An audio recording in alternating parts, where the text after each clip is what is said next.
Aviation sector అనే industry ఎప్పుడు నష్టాల్లో ఉండేది ఇండియాలో. అండ్ ఈ సెక్టర్ లో అయితే చాలా పెద్ద పెద్ద కంపెనీస్ కూడా డిస్ట్రాయ్ అయిపోయింది గత 10 సంవత్సరాల్లో. Jet Airways, Kingfisher, Sahara Airlines and Air Deccan ఇవన్నీ కూడా లాభం తెచ్చుకోలేకపోయింది. కానీ ఏవియేషన్ సెక్టర్ నుంచి బయటపడడానికి మార్గం వెతకాల్సి వచ్చింది.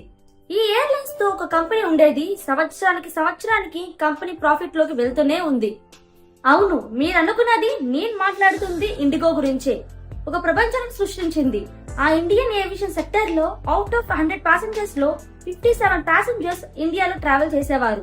ఏవియేషన్ సెక్టర్ లో పెద్ద పెద్ద కంపెనీస్ ని కూడా దాటుకొని నంబర్ 1 పొజిషన్ లోకి ఎలా వచ్చింది?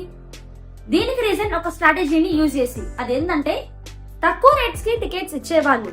అసలు ఈ ఎయిర్లైన్స్ లాస్ట్ 10 ఇయర్స్ నుంచి కంటిన్యూస్ గా ప్రాఫిట్ ఎలా వస్తుంది? ఈ అన్ని క్వశ్చన్స్ కి ఆన్సర్ మనం ఇప్పుడు డీటెయిల్ గా తెలుసుకుందాం. 2006 లో Rahul Bhatia and Rakesh Gangwal IndiGo Airlines ని స్టార్ట్ చేశారు. వీళ్ళిద్దరూ ఇండియన్ ఏవియేషన్ స్పేస్ లో అడుగు పెట్టినప్పుడే Air India, Air Deccan, Jet Airways ఇవన్నీ మార్కెట్ లో ఉన్నాయి. కానీ ఆ ఎయిర్లైన్స్ లో చాలా లాసెస్ ఉన్నాయి. అయినప్పటికీ ఇండిగోకి 2004లో లైసెన్స్ వచ్చింది. కానీ ఈ కంపెనీస్ అన్ని లాసెస్ లో చూసిన రాహుల్ భాటియా అండ్ రాకేష్ గంగ్వాల్ ఈ సెక్టర్ లో వెళ్లడం కొంచెం భయపడ్డారు. ఈ రీజన్ కారణంగా 2 ఇయర్స్ పాటు బాగా డీప్ గా స్ట్రాటజీని యూజ్ చేసి ఫస్ట్ ఫ్లైట్ ని స్టార్ట్ చేసింది. ఫైనల్ గా 2006 ఆగస్ట్ 4న వేరే ఎయిర్లైన్స్ లాగా ఇండిగో స్టార్టింగ్ లో చాలా లాసెస్ చూసింది. 2006 నుంచి 2007లో 200 కోట్ల రూపాయలు, అలాగే 2007 నుంచి 2008లో 234 కోట్ల రూపాయలు లాస్ అయ్యారు. 2008 నుంచి వాళ్ళ ప్లాన్స్ చాలా ఫోకస్ గా ఉన్నాయి. సడన్ గా ఇండిగో ప్రాఫిట్ చూడటం స్టార్ట్ చేసింది. 2009లో 82 కోట్లు, 2010లో 484 కోట్ల రూపాయలు ప్రాఫిట్ వచ్చింది. ఇండిగోకి ప్రాఫిట్ రావడం వచ్చిన దగ్గర నుంచి మళ్ళీ వెనక్కి చూడలేదు. సంవత్సరానికి కంపెనీ ప్రాఫిట్ లోకి ఇంక్రీజ్ అవుతూనే ఉంది. కానీ ఇది మీకు తెలుసా? ఇండిగో మార్కెట్ లో మోనోపోలీని క్రియేట్ చేసింది. మెయిన్ గా 3 పిల్లర్స్ మీద ఫోకస్ చేసింది. First one low cost carrier model, second one punctuality, third one పైసా వసూల్ ఎక్స్పీరియన్స్. ఉన్న ఎయిర్లైన్స్ కూడా టికెట్ ప్రైస్ మీద ప్రాఫిట్ ని గెయిన్ చేయలేకపోతున్నారు. ఈ టైంలో ఇండిగో ఒక ఛాలెంజింగ్ గా తీసుకుంది. అదేంటంటే మిగతా ఎయిర్లైన్స్ అన్నిటికంటే తక్కువ రేట్స్ లో టికెట్స్ ని అమ్మాలని, దాని ద్వారా ప్రాఫిట్స్ ని గెయిన్ చేసుకోవాలని అనుకుంది. కొత్తగా మార్కెట్ లోకి వచ్చిన కంపెనీ తక్కువ రేట్స్ లో టికెట్స్ అమ్మటం చాలా కష్టమైనదే. ఇంత కష్టమైన ఈ ఛాలెంజింగ్ రోల్ తీసుకుంది. 2005లో ఇండిగో తన బిజినెస్ మోడల్ ని ప్లాన్ చేస్తున్న టైంలో ఎయిర్ బస్ కంపెనీకి 100 ఎయిర్ క్రాఫ్ట్స్ ని ఆర్డర్ ఇచ్చారు. అప్పటిలో ఏవియేషన్ సెక్టర్ లో అతి పెద్ద డీల్ అది. అంతకు ముందు ఎయిర్ క్రాఫ్ట్ కంపెనీ కొన్ని ప్రమాదంలోకి గురవటంతో ఆ కంపెనీ పాపులారిటీ కొంచెం తగ్గింది.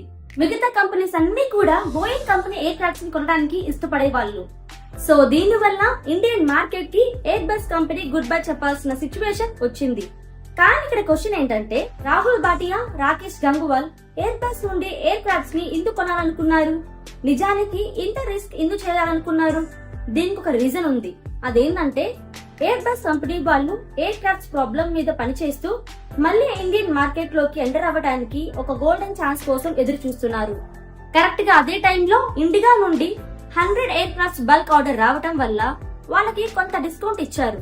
కొన్ని రిపోర్ట్స్ ప్రకారంగా చూస్తే ఈ డిస్కౌంట్ 50% దాకా ఉండొచ్చు. కాబట్టి దీని వల్ల ఇండిగోకి ఎంత ప్రాఫిట్స్ వచ్చాయో తెలుస్తుంది.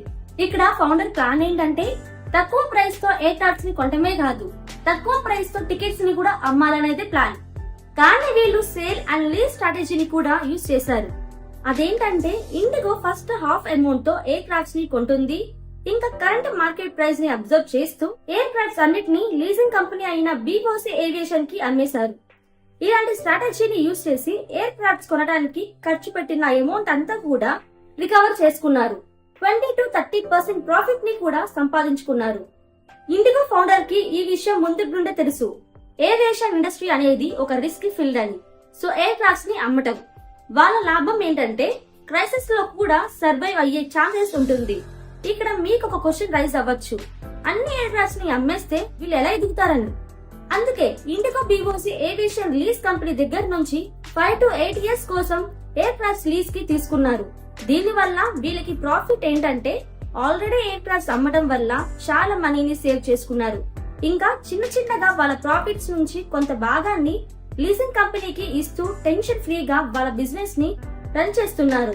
ఇప్పుడు మీకు ఒక డౌట్ రావచ్చు, కింగ్ ఫిషర్ కూడా ఎయిర్ క్రాఫ్ట్స్ ని లీజ్ కి తీసుకుంది కదా, కానీ వాళ్ళు మాత్రం ప్రాఫిట్స్ ని ఎందుకు పొందలేకపోయారు అని. దీనికి ఒక రీజన్ ఉంది.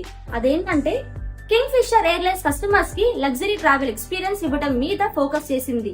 దీనికోసమే ప్లేన్ లోపల ఫుడ్, ఎంటర్టైన్మెంట్ సిస్టమ్ ఇంకా చాలా క్యారీ చేయాల్సి వస్తుంది. దీనివల్ల కాస్ట్ పెరిగిపోతుంది. లగ్జరీ సర్వీస్ ని ప్రొవైడ్ చేయాలంటే మనీ కూడా ఖర్చు అవుతుంది. So Kingfisher company automatic గా టికెట్ ప్రైస్ ని కూడా పెంచాల్సి వస్తుంది. కానీ ఇండియా లాంటి కంపెనీస్ లో లగ్జరీ సర్వీస్ కంటే బడ్జెట్ ఫ్రెండ్లీ సర్వీస్ ని ఇష్టపడే వాళ్ళు ఎక్కువగా ఉంటారు.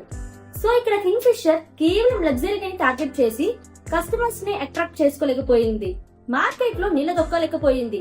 అదే ఇండిగో గురించి మాట్లాడుకుంటే అన్నెసెసరీ ఫెసిలిటీస్ అన్నిటిని కూడా రిమూవ్ చేసేసి ప్యాసింజర్స్ కి ఏ సర్వీస్ కావాలో వాటిని అందించేవారు.